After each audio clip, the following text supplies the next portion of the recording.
எங்கேயாவது கடவுள் விரதம் இருக்கிறார் அப்படின்னு நம்ம கேள்விப்பட்டிருக்கிறோமா? அது சமயபுரத்துல மட்டும் தான் இந்த அதிசயம் நடைபெறுகிறது.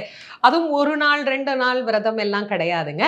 28 நாட்கள் அம்பாள் நமக்காக நோன்பு இருக்கக்கூடிய ஒரு அற்புதமான விரத காலம் தான் பச்சை பட்டினி விரதம் அப்படின்னு சொல்லக்கூடிய விரத காலம். யாருக்காக அம்மா இந்த விரதம் இருக்கிறான்னு நினைக்கிறீங்க?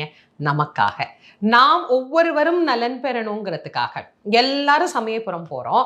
சமயபுரம் போய் அம்மாட்ட என்ன சொல்றோம்? நம்முடைய குறை எல்லாத்தையும் நம்ம கொட்டிட்டு வந்துடுறோம். அம்மா எனக்கு இது வேணும், அது வேணும், எனக்கு இதை கொடு, அதை கொடு, அப்படி கொடு, இப்படி கொடுன்னு எல்லாத்தையும் கொட்டிடுறோம். அம்மா என்ன பண்ணுவா? அடடா, என் பிள்ளைங்களுக்கு இவ்வளோ பிரச்சனை இருக்கே, என் பிள்ளைங்களை இந்த பிரச்சனையிலிருந்து பரமசிவனே நீதான் காத்தருளணும் அப்படின்னு என்ன பண்றாளாம்? அம்பாள் தவம் மேற்கொள்கின்றாளாம். ஒரு ஆண்டு முழுவதும் தன்னுடைய பக்தர்கள் வந்து தன்னிடத்திலே சொல்லக்கூடிய வேண்டுதல்கள் எல்லாவற்றையும் அவள் நிறைவேற்றி தந்து